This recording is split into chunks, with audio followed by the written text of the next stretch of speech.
lalu?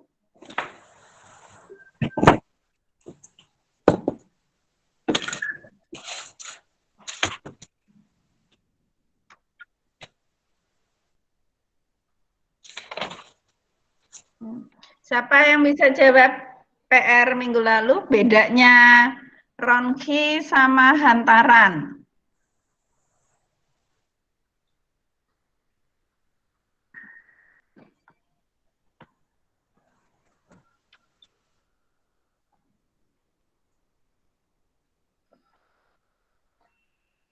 Saya mencoba jawab, Dok.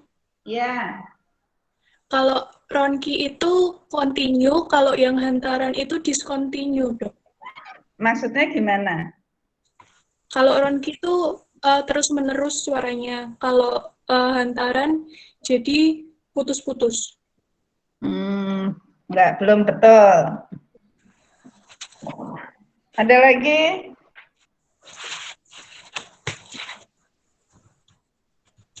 Siapa?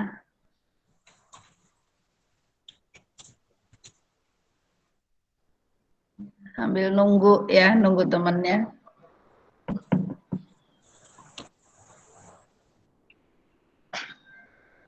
Ada yang mau jawab lagi?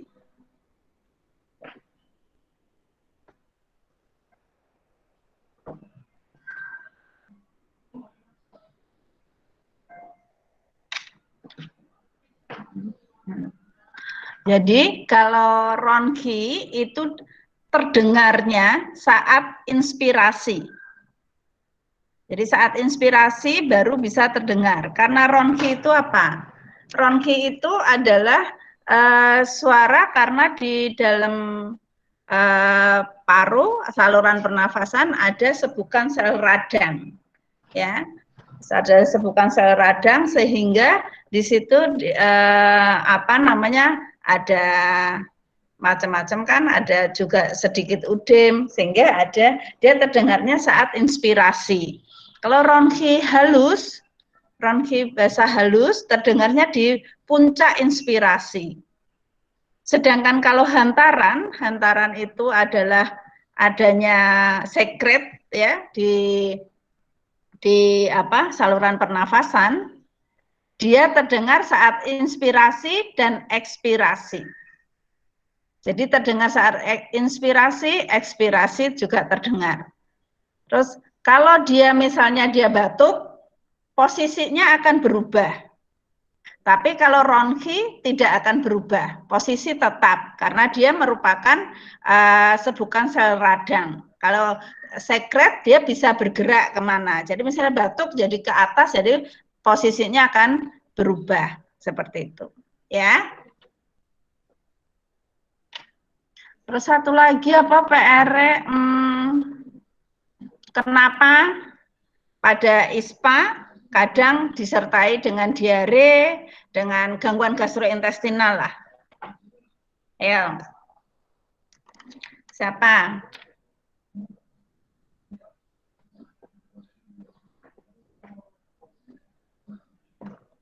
Udah dicari belum?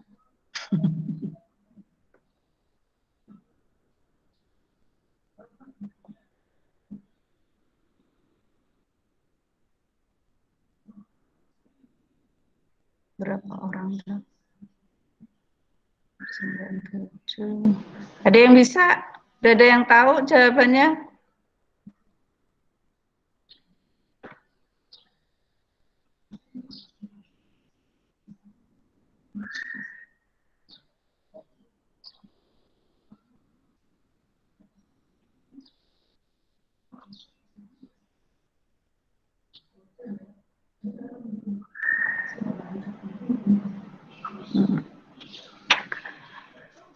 Kalau nggak ada ya, jadi kenapa ISPA bisa ada gangguan gastrointestinal? Karena ada saraf yang sama, yaitu saraf simpatis.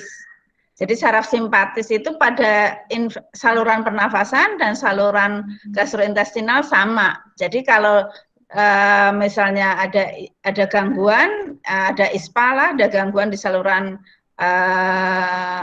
pernafasan ya, jadi ada ispa, ada radang, otomatis saraf simpatisnya juga akan lebih sensitif, lebih terangsang, sehingga juga akan mempengaruhi pada gastrointestinal ya.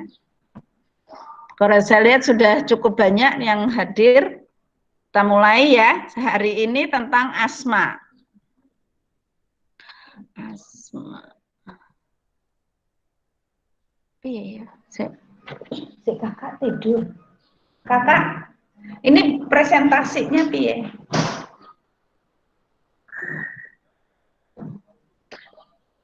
Ini kan sini dulu Bunda. Ini udah.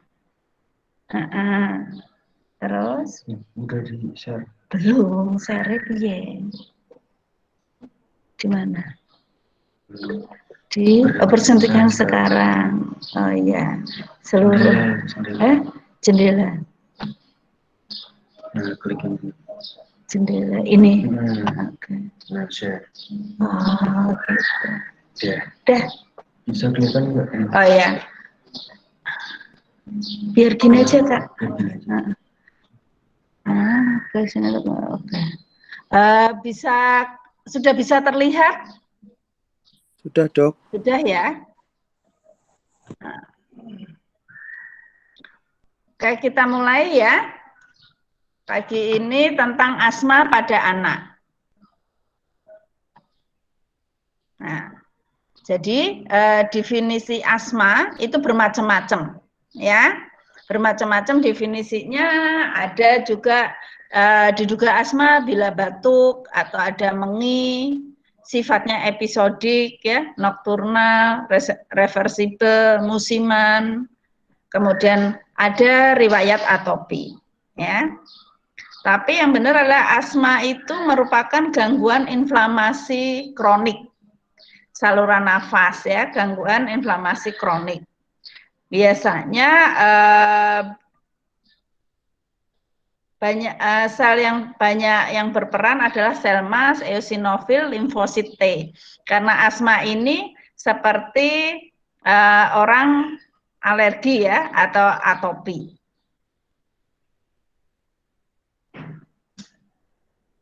Nah, seperti ini, orang asma itu seperti fenomena gunung es.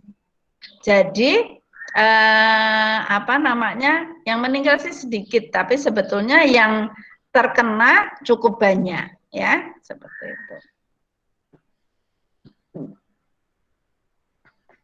Jadi asma itu biasanya pasti ada pencetusnya apa saja yang yang harus kita tahu, ya, yang menjadi pencetus entah debu rumah, tungau, asap, makanan, ya, cuaca. Dan adanya kegagalan terapi jangka panjang itu akan menyebabkan serangan asma. Nah, ini triggernya untuk asma bermacam-macam, bisa makanan, bisa aktivitas, jadi kecapean, bisa cuaca, misalnya kedinginan, ada tungau, asap, ya, kemudian bulu binatang, polen, seperti itu. Patofisiologi serangan asma, jadi ada pencetus dulu, pasti harus ada pencetus, kemudian akan terjadi bronkokonstriksi. Bronkokonstriksi sehingga menyempit bronkusnya karena ada udem, sekresi meningkat, sehingga terjadi obstruksi jalan nafas. Ya. Dengan adanya obstruksi jalan nafas, makanya akan terdengar wheezing. Ya, akan terdengar wheezing. Kemudian di sini konstruksi jalan obstruksi ini bisa terjadi ventilasi yang tidak sama, ya, nggak seragam, sehingga ventilasi perfusinya tidak selaras, ya, maka akan terjadi hipoventilasi pada alveoler, sehingga PCO2 meningkat, PaO2-nya turun, ya, itu akan menyebabkan asidosis. Nah, asidosis akan menyebabkan vasokonstriksi pulmonal, ya, sehingga di sini akan terjadi penurunan dari surfaktan. Ya. Pada ini juga bisa terjadi hiperinflasi paru, sehingga akan terjadi gangguan compliance, ya, peningkatan kerja nafas, akan membuat PaO2-nya turun, PCO2-nya naik, ya, asidosis, kemudian vasokonstriksi pulmonal. Salah.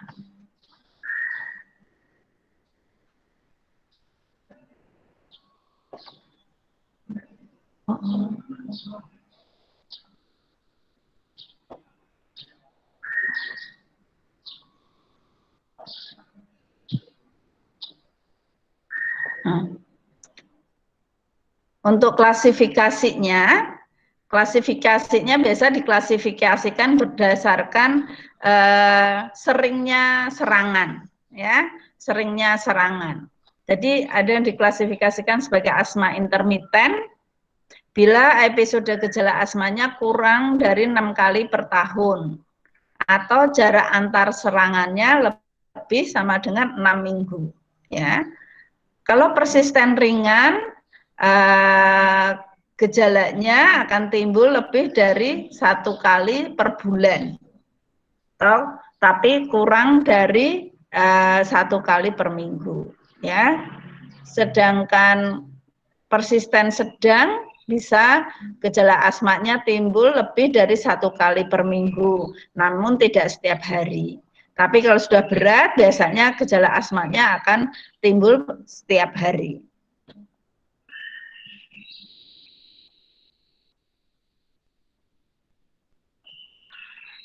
Ini klasifikasinya, ya, berdasarkan konsensus asma tahun 2002 sih, tapi sebetulnya sudah pakai yang tadi, yang persisten itu, ya. Sini ini ada yang sudah tahun 2015, ya. Jadi intermiten, persisten, ringan, sedang, dan ya. Ada juga yang mengklasifikasikan berdasarkan berat ringannya serangan, ya. Jadi asma dengan serangan ringan sedang, asma serangan berat, asma dengan ancaman gagal nafas. Jadi berdasarkan derajat serangannya.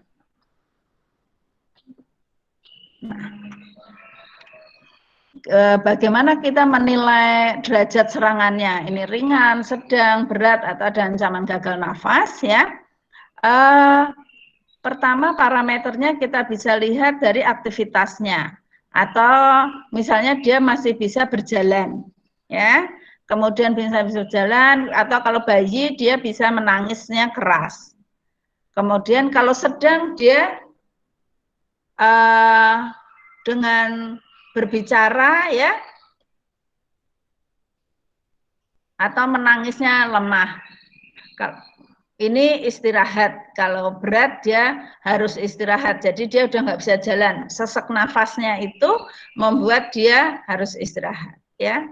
Kemudian bicaranya itu dia bisa berbicara kalau ringan tuh dalam kalimat yang utuh, ya. Tapi kalau dia serangan sedang, dia kalimatnya nggak utuh, jadi penggal-penggal. Jadi seperti kalau bicara 1, 2, 3 kata.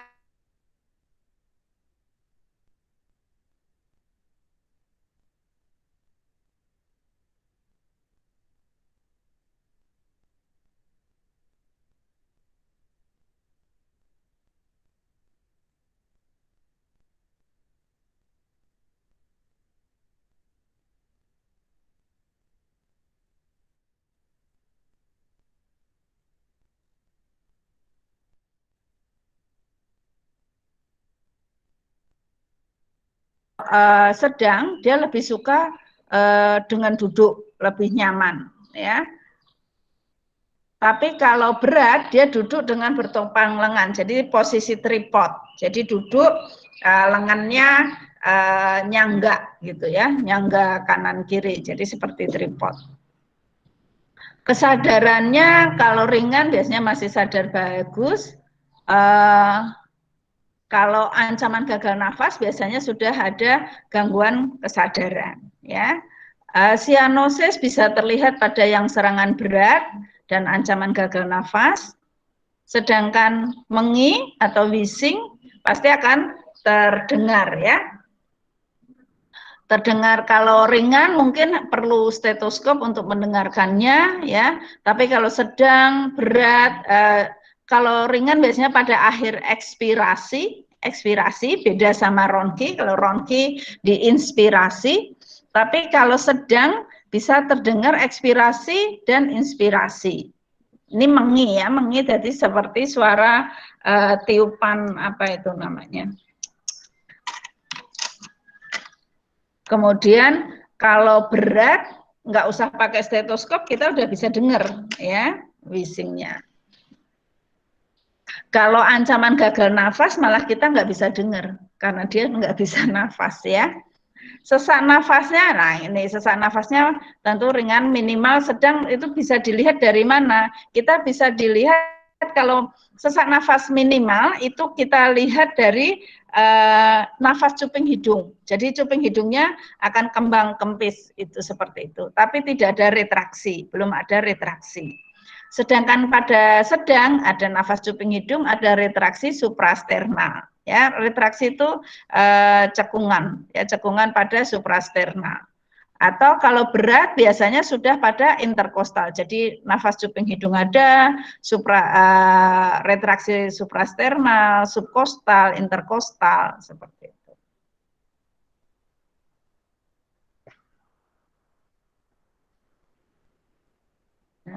Nah ini tadi ya alat bantu nafasnya. Ya. Biasanya pada yang sedang berat itu ada ya. Retraksinya tadi sudah, laju nafasnya pasti taki penuh. Tapi kalau sudah gagal nafas jadi menurun, lama-lama apnu ya.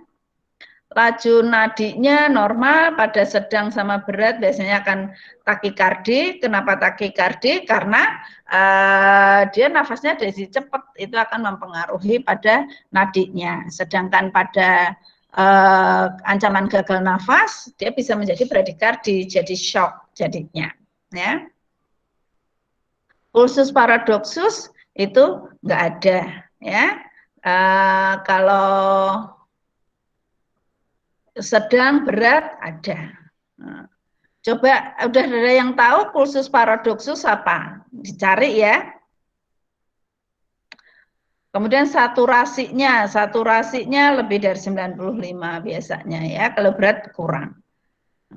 Kalau kita mau lihat PaO2, PCO2 kita harus pakai analisa gas darah ya. Jadi bisa lihat dengan saturasi saja bisa. Nanti PR ya, pulsus paradoxus apa? Cari.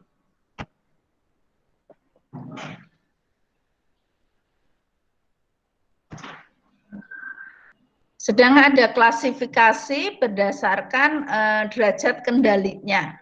Jadi derajat kendalinya di sini untuk menilai atau mengevaluasi tata laksananya.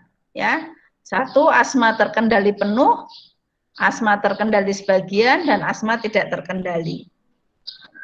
Biasanya untuk menentukan terapinya, kemudian maintenance-nya ya, atau kalau perlu terapinya diturunkan.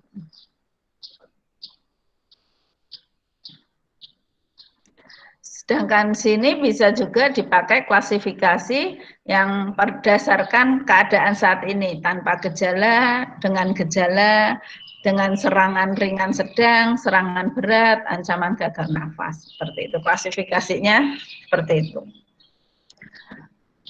Kemudian diagnosa asma, ya, diagnosa asma harus mencakup 3 aspek, yaitu pertama derajat keparahan asmanya, yaitu dengan gejala atau ringan, sedang, berat, ancaman ya, atau derajat kondisi saat ini seperti apa, dan derajat kendali asmanya. Jadi diagnosisnya harus mencakup 3 aspek ini. Untuk mendiagnosis tentu kita harus menganamnesis, pemeriksaan fisik, pemeriksaan penunjang. Ya. Untuk anamnesis ya ke arah asma, pertama tanyakan episodenya bagaimana, gejalanya timbul, ya, berulang, berapa hari sekali, berapa minggu sekali, atau malah setahun berapa kali, untuk kita menentukan dia termasuk asma yang episode apa. Nah, kemudian jangan lupa faktor pencetus harus ditanyakan, ya. Apakah iritan, misalnya asap rokok, asap bakaran sampah, asap obat nyamuk, ya, suhu dingin, udara kering misalnya. Kemudian alergen, ya, debu, tungau, kemudian bulu hewan, ya, polen, serbuk sari, atau pencetusnya karena infeksi respiratori. Misalnya batuk pilek akan mencetuskan dia asma juga bisa. Kemudian aktivitas fisik, ya, berlari, teriak, bikin dia capek, itu juga bisa. Harus ditanyakan di anamnesis. Kemudian jangan lupa menanyakan riwayat alergi pada keluarga atau riwayat asma atau riwayat alergi, karena pada orang tua yang ada alergi, ya, alergi, salah satu orang tuanya alergi, sekitar 60% anaknya pasti akan ada alergi, biarpun bentuk alerginya akan beda. Jadi mungkin kalau sekarang anaknya kena asma, maka kamu harus nanyakan ke keluarganya, bapak ibunya ada yang alergi enggak? Mungkin bapaknya alergi seafood, mungkin ibunya alergi apa, misalnya debu, seperti itu. Kalau dua-duanya orang tuanya alergi, 100% pasti anaknya ada alergi, ya. Kemudian ditanyakan juga variabilitasnya. Jadi intensitas gejalanya bervariasi dari waktu ke waktu. Ya, tanyain apakah pada malam hari lebih berat, misalnya seperti itu. Sesaknya, atau pagi misalnya, ataukah dia saat habis lari-lari atau beraktivitas kemudian dia menjadi sesak, seperti itu. Juga tanyakan reversibilitasnya, ya. Biasanya membaik spontan, bisa membaik sendiri atau perlu obat, ya. Itu harus ditanyakan.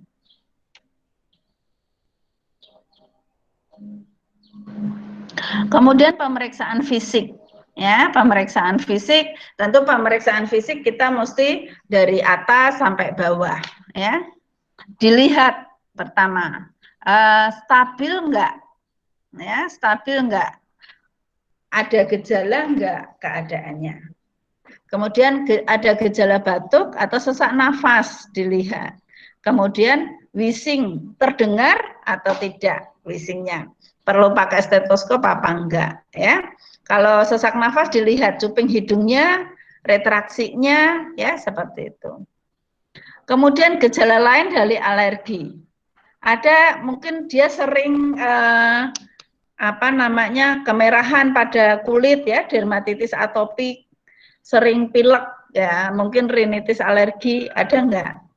Kemudian bisa kamu periksa adanya geographic tongue, jadi lidah yang berpulau-pulau seperti itu salah satu tanda bahwa anak ini merupakan anak atopi, ya.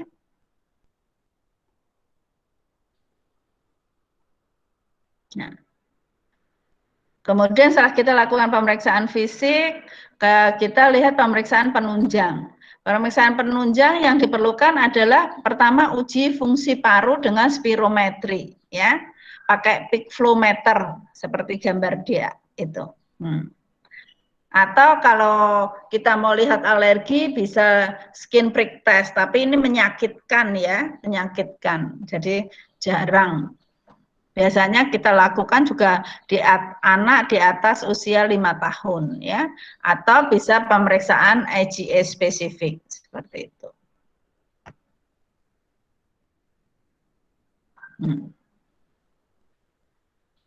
Terus karena dia ada batuk yang lama, ya, kita juga bisa lakukan pemeriksaan foto ronsen, foto torak misalnya. ya. Atau kita mendiagnosa bisa juga misalnya karena batuk yang lama berulang, mungkin berat badan nggak naik, kita DD, ya diagnosa banding dengan TBC. Tapi ini uji ini bukan berarti semua harus dikerjakan, ya. Paling enggak kita mengerjakan pasti foto torak, kemudian darah rutin untuk melihat itu tadi eosinofilnya seperti apa, ya. Kalau punya peak flow meter ya kita bisa, kalau anaknya sudah di atas 5 tahun kita bisa periksa.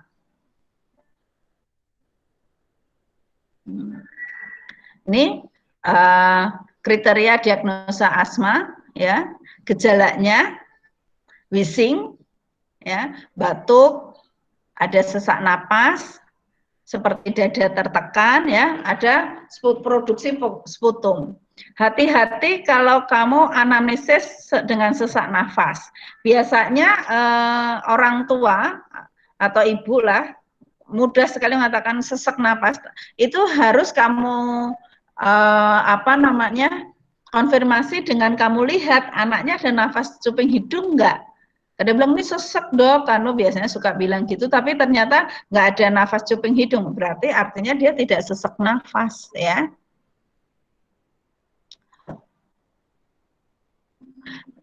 Ini biasanya itu lebih dari satu gejala respiratori, ya. Fluktuasinya, intensitasnya biasanya seiring waktu, memberat pada malam hari atau dini hari, ini biasanya pada asma yang dipicu pencetusnya itu cuaca dingin, ya, pasti ada pencetus, ya. Kemudian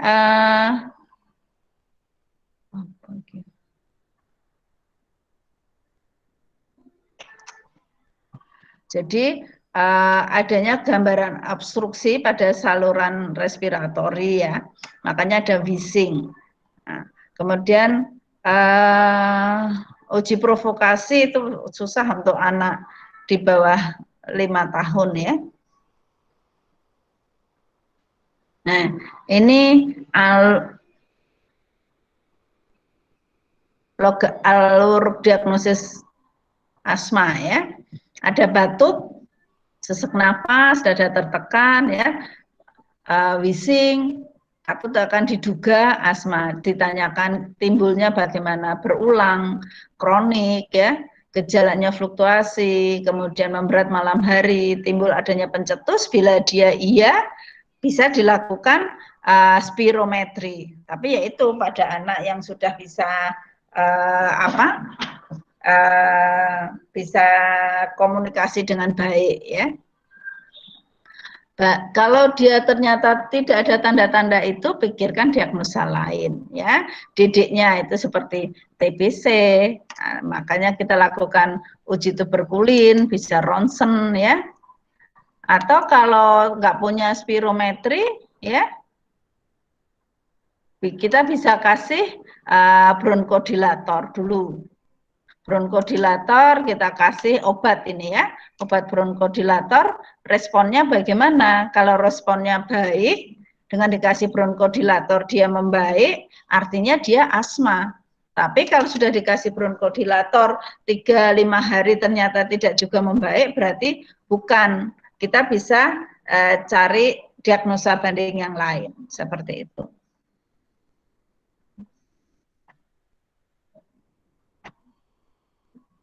Nah, ini diagnosa bandingnya, ya. Diagnosa bandingnya karena adanya infeksi, ada alergi, jadi bisa diagnosa bandingnya rinitis, ya, rhinosinusitis, kemudian batuk kronik berulang, ya, kemudian bisa aspirasi yang berulang, bisa TBC. Kalau karena adanya obstruksi, ya, ada obstruksi saluran pernafasan, kita bisa DD dengan laringomalacia, tracheomalacia, hipertrofi timus, ya, kan dari adanya disfungsi pita suara seperti itu. Kalau dilihat ada gangguan atau patologi pada bronkus, kita bisa diagnosa banding dengan bronchopulmonary dysplasia (BPD) ya, atau bronkiektasis. Ada fibrosis kistik, atau bisa juga kelainan pada sistem organ lain, GERD misalnya ya, penyakit reflux gastroesophagus, PJB bisa juga. Ya, karena ini semua sesak nafasnya, kemudian batuk berulangnya, sehingga kita harus memikirkan itu. Makanya anamnesis yang bagus, 75% kita sudah bisa mendiagnosa. Jadi anamnesisnya benar-benar harus bagus ya, jadi harus pintar, kemudian bisa mengarah ke itu. Kemudian tujuan dari tata laksana dari asma, kalau kita sudah mendiagnosa ini asma, tujuannya adalah pertama menghilangkan atau mengendalikan asma, ya, karena asma ini kan salah satu bentuk atopi atau alergi, sehingga sebetulnya tidak ada obat yang untuk menghilangkan ya, tapi mengendalikan. Kemudian mencegah serangan, meningkatkan fungsi paru, dan mencegah gangguan yang menetap, melakukan agar pasien ini bisa melakukan aktivitas secara normal, meminimalisasi penggunaan obat, ya, menghindari efek samping obat, dan tentunya mencegah kematian.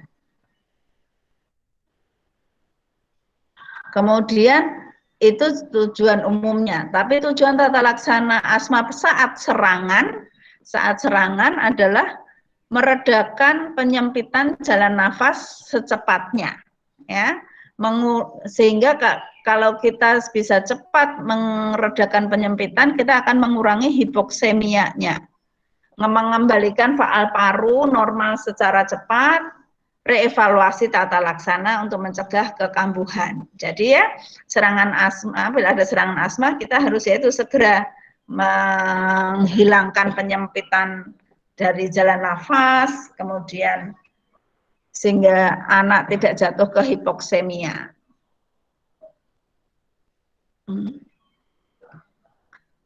Tata laksana serangan asma bisa dibedakan di rumah dengan di rumah sakit, ya. Nah, pasien dengan risiko tinggi, misalnya dengan riwayat serangan asma yang mengancam nyawa, pernah diintubasi karena serangan asma, yaitu serangan asma yang mengancam yang mengancam gagal nafas, adanya pneumotoraks, adanya serangan asma yang berlangsung dalam waktu yang lama, dan penggunaan steroid sistemik, ya, termasuk pasien-pasien resiko tinggi. Kemudian pasien ini sering ke IGD atau ke rumah sakit lah ya, kemudian tidak teratur berobat, kemudian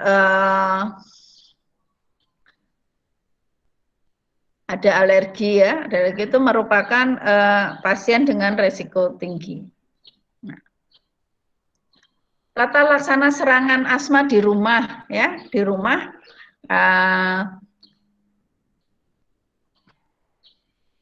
kita bisa memberikan inhalasi. Tapi memang harus diajari ya, karena ini bukan penyakit ya, sebagai penyakit lah, penyakit yang lama tidak mungkin hilang. Jadi memang kita harus mengedukasi ke pasien, keluarga pasien, bagaimana caranya melakukan kalau ada serangan di rumah, harus bisa ya. Tapi kalau dia dengan resiko tinggi seperti tadi di atas atau ada distress respirasi, harus dibawa ke rumah sakit. Ya, kita bisa kasih bila ada serangan asma pakai inhalasi beta 2 agonis yang cepat, ya, benar-benar cepat, yaitu bisa pakai nebulizer. Sekarang nebulizer bisa dibeli dengan harga yang cukup terjangkau ya, sekitar 600.000 sudah dapat. Biasanya kadang keluarga kalau memang ada anaknya yang asma, ada yang punya ya nebulizer. Kemudian atau kita pakai yang inhalasi ya. Jadi bisa diberikan beta 2 agonis yang cepat kerjanya, dilihat responnya. Kalau hilang ya cukup sekali ya. Tapi kalau belum membaik dalam 30 menit bisa diulangi. Kalau 2 kali tidak membaik harus segera dibawa ke rumah sakit. Ini yang harus diajarkan. Atau bisa pakai MDI, tapi kalau pada anak-anak harus dikasih spacer ya. Sama kita kasih beta 2 agonis ya. 2-3 kali semprot gitu.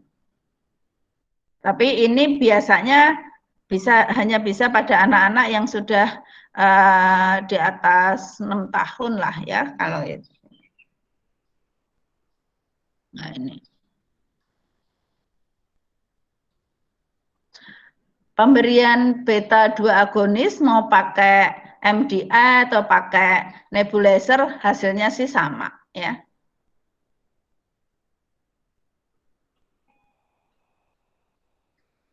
Nah, ini algoritmanya ya. Kalau ada serangan, misalnya di rumah, kalau dia sudah punya kita dikasih dulu beta 2 agonisnya yang secara cepat ya.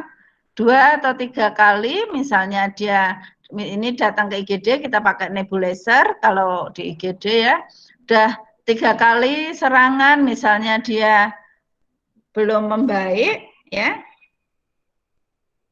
Kalau dikatakan ringan, kalau nebulizer sekali responnya baik. Jadi dia suruh tunggu 1-2 jam setelah nebulizer boleh pulang.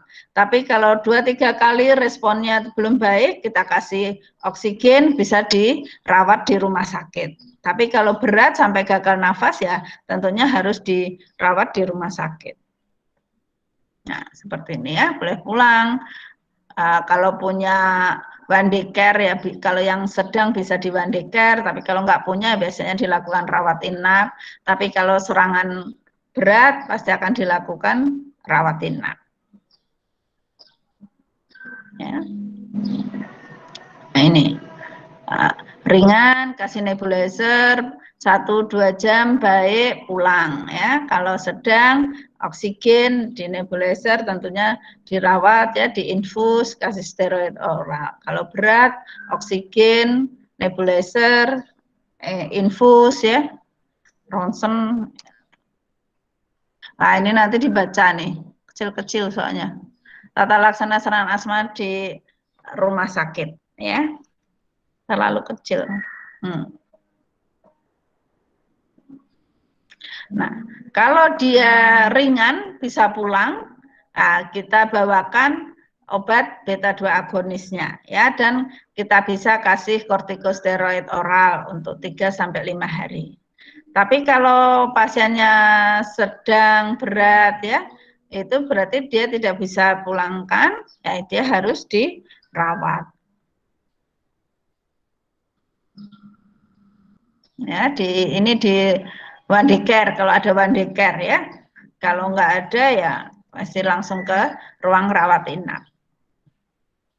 Di oksigen, infus ya untuk hidrasinya, kemudian steroidnya nggak per oral, tentunya kita kasihnya intravena karena dia sudah terinfus ya. Kemudian kita juga nebulisasi beta 2 agonisnya, kalau perlu ditambah antikolinergik ya.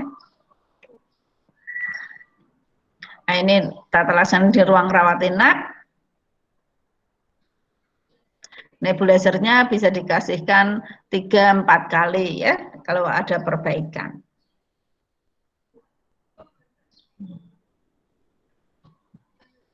Obat-obat lain untuk serangan asma ya, ada magneum sulfat, ini boleh sebagai alternatif, tapi kalau pakai beta 2 agonis tidak ada perbaikan. Efeknya sih hampir sama ya. Tapi jarang menggunakan karena biasanya pakai beta 2 agonis yang begini. Kemudian mukolitik. Ya, mukolytik bisa diberikan pada serangan asma ringan, sedang bisa diberikan. Tapi kalau berat biasanya akan lebih membahayakan. Kenapa? Dan ini hanya bisa diberikan pada anak-anak yang refleks batuknya sudah bagus. Jadi biasanya pada anak usia 5 tahun ke atas. Kalau 5 tahun ke bawah biasanya refleks batuknya belum bagus. Karena mukolytik ini efeknya adalah dia namanya mukolytik, artinya dia mengencerkan mukos, ya, mengencerkan dahaknya. Kalau dahak sudah encer, dia untuk keluar itu pasti harus batuk. Jadi kalau pada anak-anak yang refleks batuknya tidak bagus atau pada anak-anak di bawah 5 tahun, biasanya dia nggak akan bisa membatukkan, malah menjadi mukosnya atau dahaknya yang sudah encer itu malah menjadi sumbatan, malah bisa jadi sumbatan. Biasanya akan jadi cyanosis. Jadi hati-hati memberikan mukolytik pada anak-anak di bawah 5 tahun. Antibiotik perlu enggak? Enggak perlu, karena ini kan bukan infeksi bakteri, ya, bukan juga infeksi virus, tapi ini adalah proses atopi. Jadi sebetulnya enggak perlu antibiotik, kecuali dia pencetusnya adalah infeksi saluran pernafasan. Kalau dia ada pencetusnya adalah infeksi saluran pernafasan dan penyebabnya itu infeksinya adalah bakteri, kita mungkin perlu antibiotik. Seperti minggu lalu kan sudah belajar tentang ISPA, ya, penyebabnya apa? Kalau penyebabnya memang bakteri, ya kita bisa kasih antibiotik. Sedasi sangat tidak dianjurkan, karena kita kalau ngasih sedasi akan menyebabkan depresi nafas, ya. Kecuali kalau memang dia sudah gagal nafas, sudah diintubasi, pasang ventilator, anaknya gelisah, kita bisa kasih sedasi, tapi dalam pemakaian ventilator, ya. Antihistamin perlu enggak? Ya biasa, enggak perlu, karena dia tidak berefek, ya, tidak mempunyai efek yang bermakna. Bahkan dapat memperburuk keadaan, ya. Adrenalin bisa diberikan kalau ada hubungannya dengan anafilaksis, ya, tapi tidak diindikasikan untuk serangan asma lain.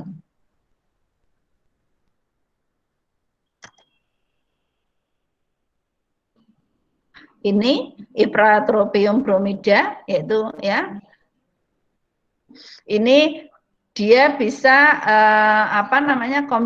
dikombinasi dengan beta 2 agonis yang kerja cepat, itu akan bagus, ya. Tapi tentunya tidak direkomendasikan untuk diberikan secara rutin, ya.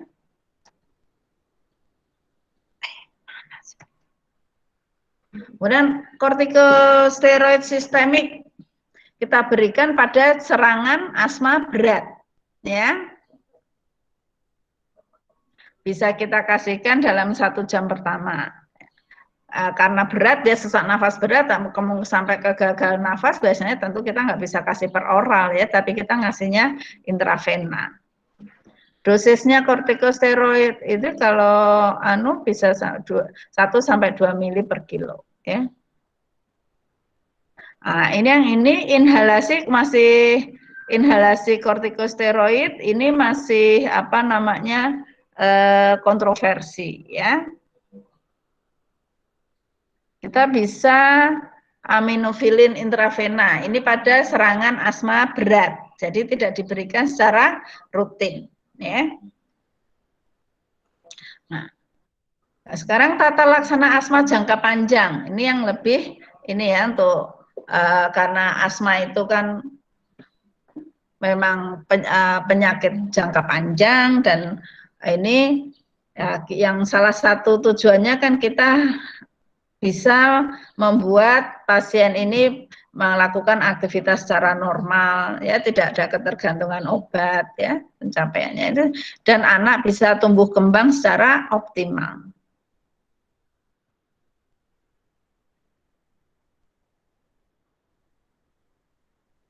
Nah, obat asma di sini terbagi jadi 2 kelompok, satu obat pereda, ya, yang satu lagi obat pengendali, controller, ya.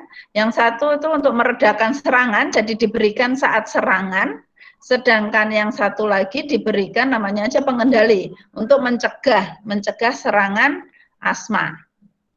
Ya, jadi mencegah serangan asma, mengatasi masalah dasar asmanya yaitu inflamasi respiratorik kronik, pemberiannya jangka lama, ya. Nah, ini jenis-jenis terapi inhalasi. Jadi ada MDI yaitu metered dose inhaler, kemudian ada dry powder inhaler, ada nebulizer, ya. Jadi lihat bedanya apa. Nah, pemilihan alat inhalasi kita harus memikirkan mau dikasih dia MDI atau DPI, ya, atau nebulizer. Kita harus lihat pertama kenyamanan untuk pasien, keamanan, efikasi obat, dan biaya, ya, harus kita pikirkan itu. Ini jenis-jenis alat inhalasi yang sesuai usia, ya. Kalau anak kurang dari 5 tahun, misalnya mau dikasih, kita bisa pakai nebulizer dengan masker, ya. Atau bisa juga MDI dengan spacer. 5-8 tahun bisa nebulizer dengan mouthpiece, ya, yang diisep. Kemudian MDI dengan spacer atau DPI bisa. Sedangkan lebih dari 8 tahun biasanya sudah pakai nebulizer yang pakai mouthpiece, kemudian MDI-nya tanpa spacer, ya, DPI bisa. Nah, ini MDI. MDI itu biasanya sudah bebas propellan, ya. Dilihat biasanya pada anak-anak dianjurkan dengan spacer. Nah, MDI kan seperti ini. Mungkin yang ada, kalau yang punya asma ngerti, ya. Seperti ini bentuknya, dan ini mouthpiece itu masuk ke mulut. Nah, untuk bisa memakai ini, anak itu harus disuruh nafas panjang dulu, kemudian tahan, baru mouthpiece-nya dimasukkan, tekan, terus baru ditekan obatnya, terus diam, baru dia nafas. Nah, untuk seperti itu kalau anak-anak kesulitan, ya, makanya biasanya kita tambahi spacer, jadi ditambahin ini. Tapi dengan spacer sini kecepatan aerosolnya pasti akan berkurang, ya. Kemudian deposisi di parunya akan meningkat.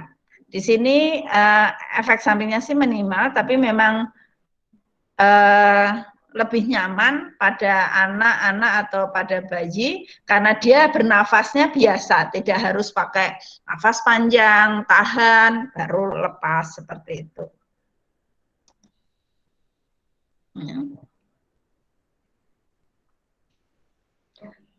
Ini anunya, nah spacer itu seperti spacer itu seperti ini. Jadi di mouthpiece-nya itu disambungkan, ya, sehingga kemudian tinggal dipencet, anaknya nafas biasa, seperti itu. Nah, ini spacer yang bermacam-macam, ya. Ini kesalahan, ya, pemakaian pada MDI. Pertama, dia nggak dikocok dulu nih kanisternya. Jadi obatnya itu nggak dikocok dulu. Dia tidak harus mengocok. Tidak melakukan ekspirasi maksimal. Tidak melakukan inspirasi perlahan-lahan. Nah, ini tidak menahan nafas. Ini yang sulit dilakukan pada anak-anak, ya.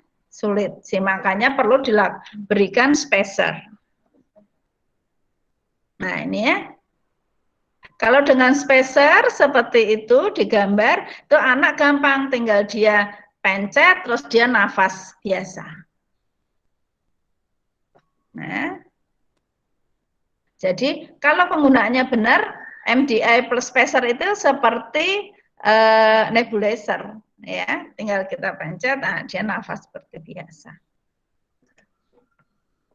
Terus kalau ada yang kedua adalah dry powder inhaler, ya, DPI.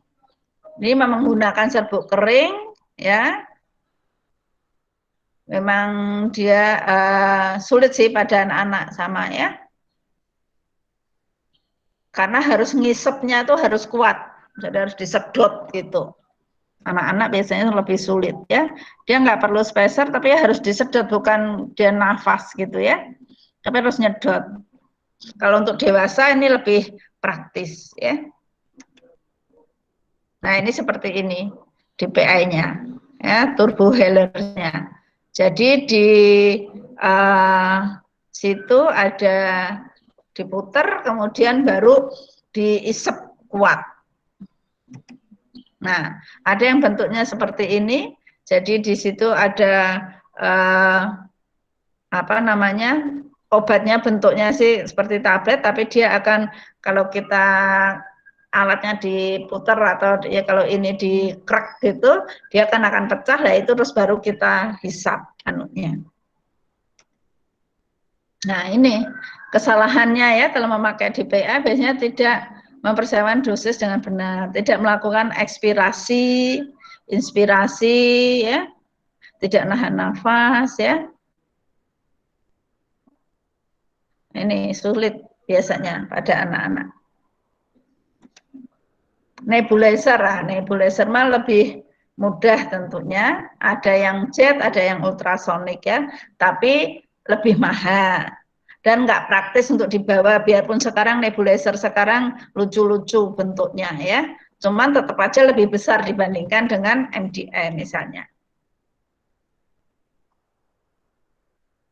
Nah, ini cara kerjanya sama seperti ini, ya. Jadi alatnya, kemudian kita ini tinggal anak nafas seperti biasa kita pakai. Kalau anak-anak di bawah 8 tahun ya kita kasih masker, tapi kalau di atas 8 tahun bisa pakai mouthpiece-nya. Ya. Dilihat nih bentuk yang jet, kemudian ada yang ultra, ya.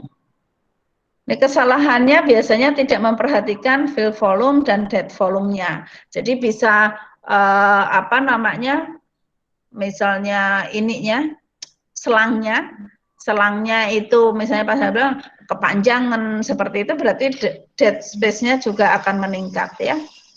Kemudian kalau pakai maskernya juga mesti dilihat. Maskernya harus sesuai dengan anaknya. Jangan maskernya kebesaran atau kekecilan, ya percuma. Kalau kebesaran dia akan ngowos kan, sehingga apanya namanya, ini serbuknya juga akan kemana-mana, ya. Nah, ini kalau dilihat, ya,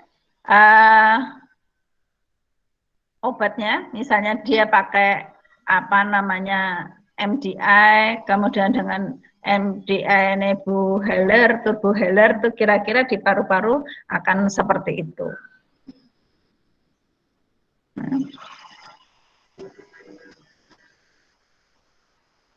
Nah, ini, ya.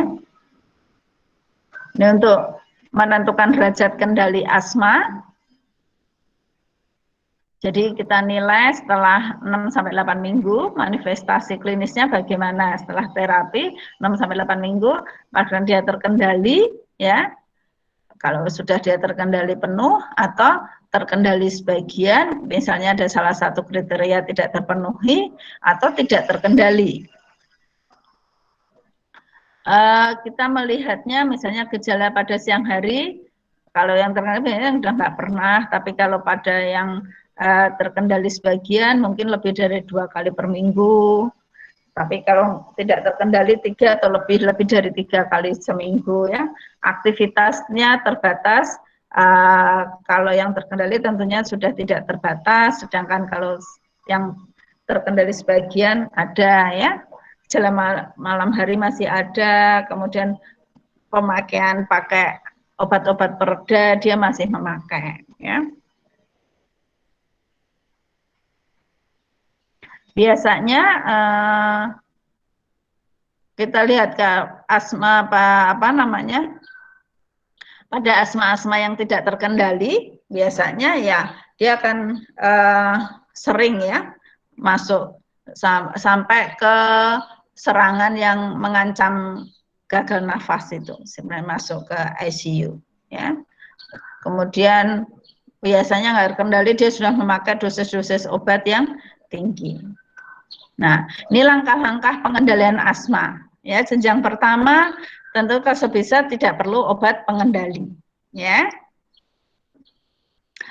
Kalau ini ternyata ya kita kasih pada ini pada asma intermiten ya, nggak perlu pengendali. Tapi kalau dia menjadi asma persisten ringan, kita bisa kasih ya, kasih dosis rendah ya, kortikosteroid dosis rendah. Jenjang ketiga ini sesuai tadi ya. Pemantauannya apa ya? Pemantauannya jadi pengendalian asma itu harus monitor teratur setiap bulan sehingga dilihat pencapaian perbaikannya setelah 3 bulan ya. Selain jenis obat ya, tentunya dosis obat, cara pemberiannya.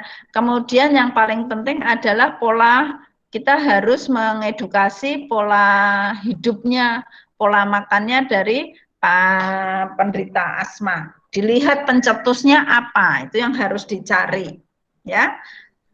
Sebisa mungkin tentunya untuk kita mengendalikan adalah menghindari pencetusnya ya. Kortikosteroid kalau bisa juga kita berikan, kita turunkan ya. Jadi kesimpulannya, prevalensi asma pada anak itu meningkat ya. Klasifikasi asmanya ada episodik jarang, episodik sering, persisten. Serangan asma bisa kita golongkan menjadi ringan, sedang, dan berat. Tata laksana asma masih kontroversi, tapi sudah ada konsensus nasional. Bisa kamu cari ya, konsensus nasional asma pada anak, misalnya seperti itu. Ya. Oke. Terima kasih. Nah, ini kamu bisa cari bukunya Pedoman Nasional Asma Anak, ya, seperti itu. Ya, saya kembali. Kakak mana? Kak, kembali ya Kak.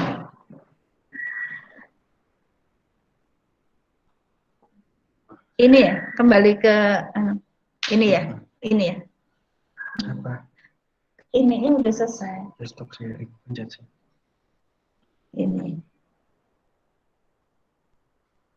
Ya, terus balik ke ini.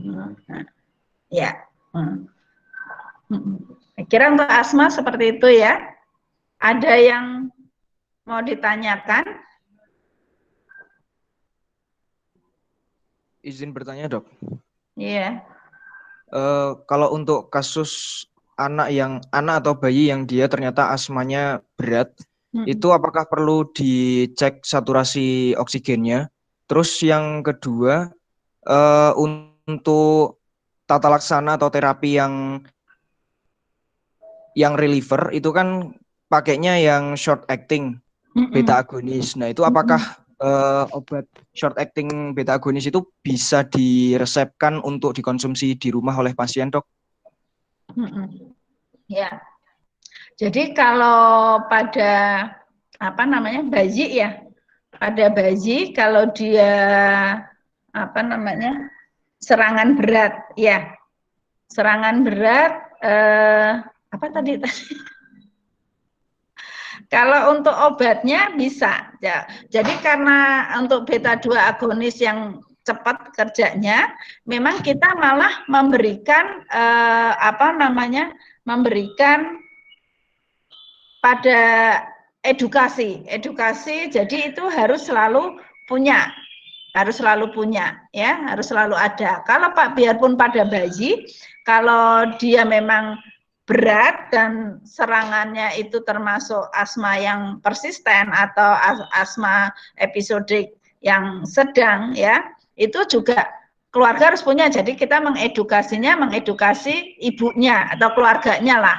Dan pemakaiannya seperti apa ya? Seperti itu tadi, apa namanya, memakai spacer. Yang digambar tadi kan ada bayi, nah diamin terus orang tuanya yang ini.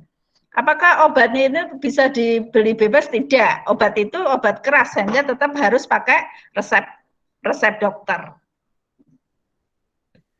Berarti untuk reliever sama controllernya bisa diresepkan semua ya, Dok? Bisa, tergantung dari ininya, dan kita mengedukasi keluarganya, karena asma itu bisa tujuannya kan dia bisa untuk hidup normal, kemudian ketergantungan obat juga akan apa namanya berkurang. Jadi kalau kita kasih controller juga dia kalau dianu kan bukan mungkin pas pertama setelah berat kita bisa tiap hari, habis itu dia harus menurunkan secara bertahap, jadi bisa diberikan. Baik, Dok. Untuk yang saturasi oksigen bagaimana, Dok? Oh, untuk saturasi oksigen ya itu pemeriksaan wajib toh. Pemeriksaan wajib saat kamu ada misalnya di IGD di apa. Saturasi kan lebih mudah.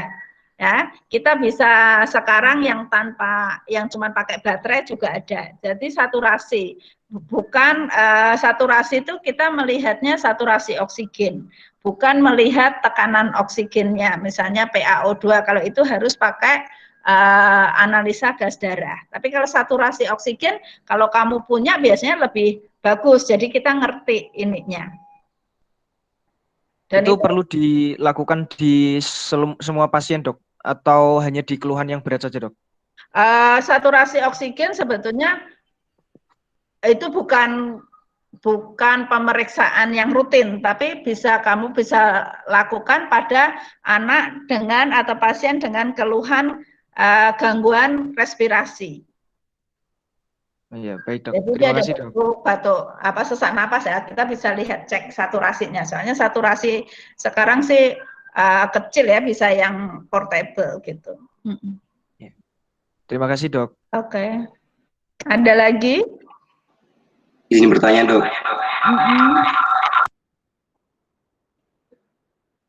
Ya. Jadi tadi kan untuk salah satu obatnya adalah untuk kontrolernya pakai golongan kortikosteroid ya, Dok? Bisa. Nah, kortikosteroid kan kita ketahui dia masuk imunosupresor. Nah, untuk anak sendiri, pemberian imunosupresor dalam jangka panjang, apakah akan mempengaruhi tumbuh kembangnya, Dok? Nah, itu makanya kan tujuan pada asma adalah biar tumbuh kembangnya dia optimal, ya. Tapi kalau memang dia diperlukan, karena dengan asma yang berat, dia diberikan apa namanya kortikosteroid jangka panjang, itu makanya kan harus diturunkan secara perlahan. Makanya kenapa tetap kita ajarkan edukasi pada keluarganya, kemudian sebentar.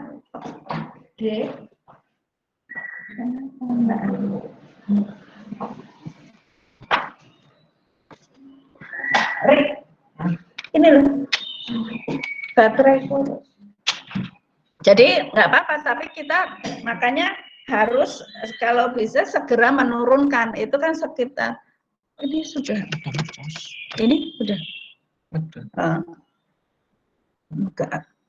enggak ngecas tuh, belum tuh, itu lagi sama. Jadi dipindahin deh yang terlepas.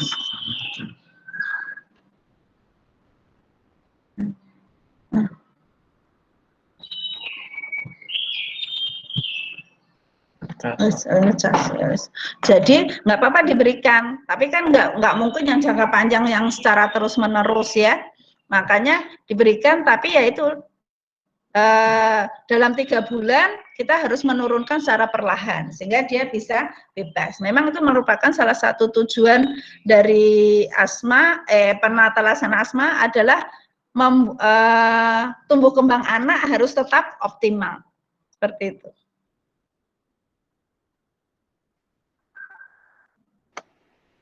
Baik, Dok, makasih, Dok. Iya. Ada lagi? izin bertanya lagi, Dok. Iya. Tadi untuk yang antihistamin itu kenapa kok tidak disarankan, Dok? Padahal kalau asma itu kan termasuk salah satu reaksi alergi yang melibatkan faktor alergi histamin, Dok. Ya, tapi sebetulnya tidak terlalu ngefek ya, antihistamin tidak terlalu berefek, jadi tidak ada gunanya sebetulnya.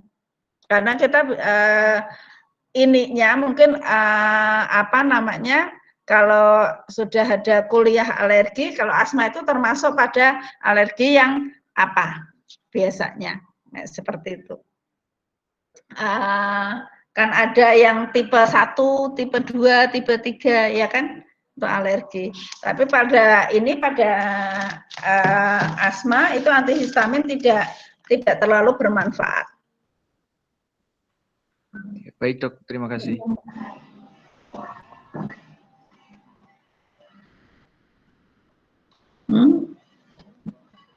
Masih ada yang mau ditanyakan?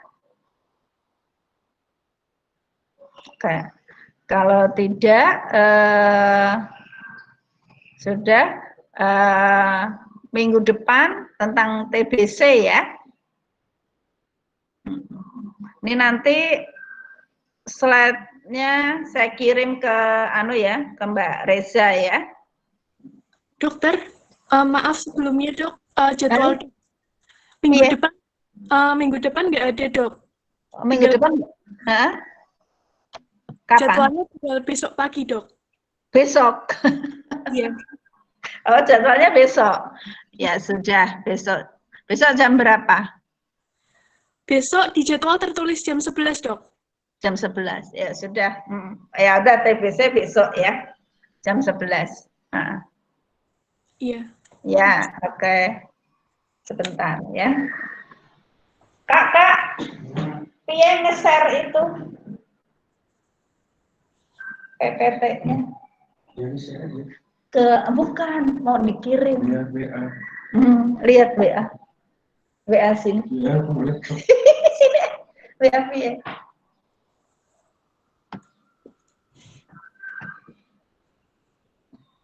Oh, WA web. Bukan.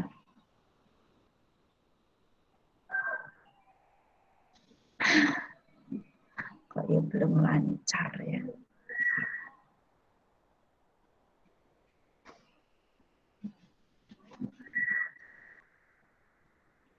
Itu kan nanti nggak apa-apa tuh dikirim.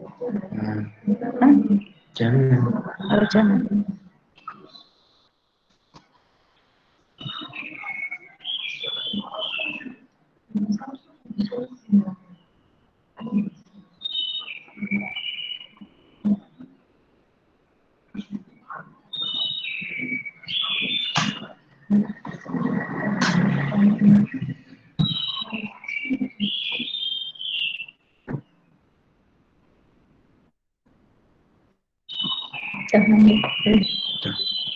Terus kuliah. Jam berapa? Jam 12. Oh, lagi ya. Oh, pas pindah sendiri aja. Lagi kuliah kamu. Dosennya tiba-tiba minta ganti jam. Harusnya nggak ada ya. Harusnya nggak ada Rabu.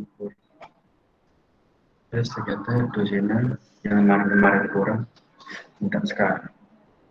itu sendiri aja.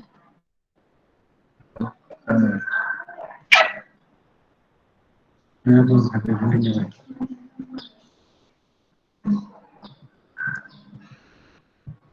Buka WA.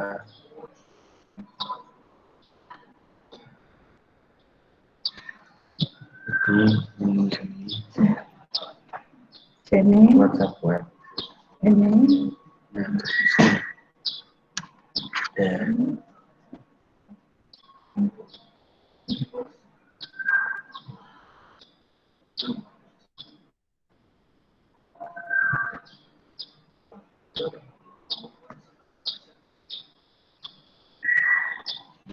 udah mau kirim ke siapa?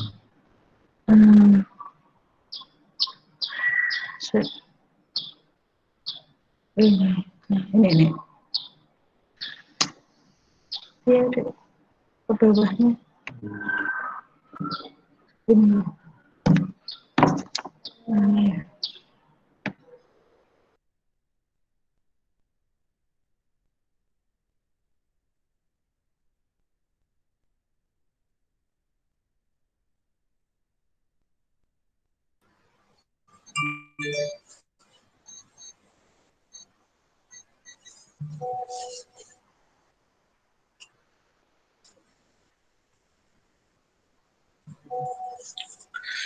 Punya dokter saya pinjam.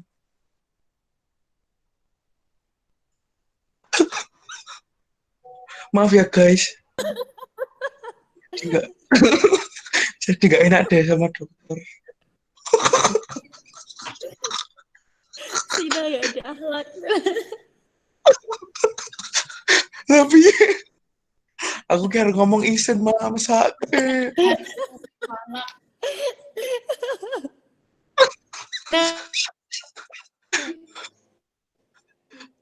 Nah, ayo meneng ae mudeng ke kamerane gek urip mesti.